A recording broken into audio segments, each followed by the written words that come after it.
So now when you're sitting down with a client, you're going to get to a portion of the fact finder where you come to asking them about their life insurance.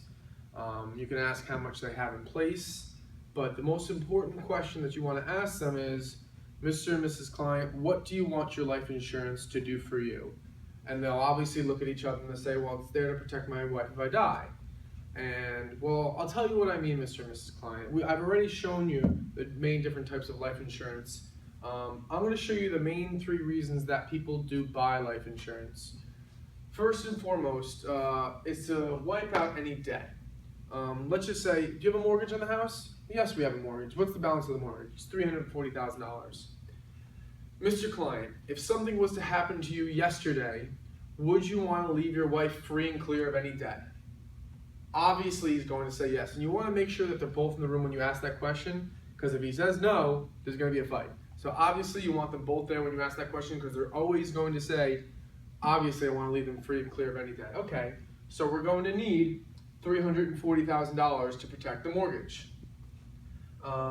Any car loans, any credit cards, student loans, things like that. And you can lump that all in with the debt conversation. The second reason why people purchase life insurance is to protect their children's education abilities, protect their abilities to go to college, put aside a self-funding education plan. You've got a 2 and a 4-year-old. One's got 16 years, one's got 14 years till they go to school. If something was to happen to you yesterday, would you want to make sure that they had a fund set aside to be able to pay for them to go to college? Do you want them to go to Rutgers? Do you want them to go to Princeton? Do you want to pay for 2 years of school? Do you want to pay for 4 years of school? Make sure you get clarification on what it is that they're looking to accomplish, what their goals are.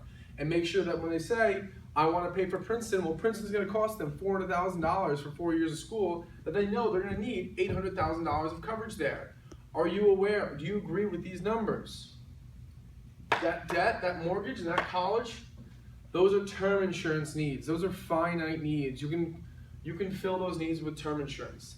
The mortgage, whatever the balance of the mortgage is, you can cover it with a 10, 20-year level term or an ART policy. And if someone's going to college in 15 years, you're only going to need a 15-year level term policy. You're not going to need the coverage at any point after that. The last main purpose that people get life insurance is for income replacement. Mr. and Mrs. Client, you're a dual income family. Mr. Client, you make $80,000 a year, your wife makes $60,000 a year. If something was to happen to you yesterday, would your wife need to replace all of your income? Obviously, there's going to be less expenses, but how much of his income would you need to replace? I don't know, 50%. So you're going to need to replace $40,000 a year. And this is how we're going to do that. I have to come up with a formula to produce $40,000 a year going forward. What's that number going to be? It's going to be $1 million. Because if I put away $1 million at 7%, and I assume a 3% rate of inflation, my net rate of return is 4%. 4% of $1 million is $40,000 a year. So if I wanted to replace $40,000 a year, I'm going to need $1 million of life insurance in order to do that. Mr. and Mrs. Client, we just said we're going to need roughly $2.3 million of coverage to replace what you're looking to do. Is there anything that we're not clear on? Those numbers accurate.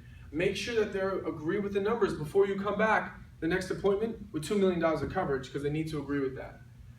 Then when we get into a little bit more higher level planning, we can talk about legacy planning, gifting, and estate planning. There's a lot of different ways that we can use life insurance for legacy planning for your children, gifting to charities, and estate planning, setting up life insurance inside of trusts to help cover state and estate tax and federal estate tax costs. But we'll cover those in a later conversation. This is a focus on the main life needs analysis.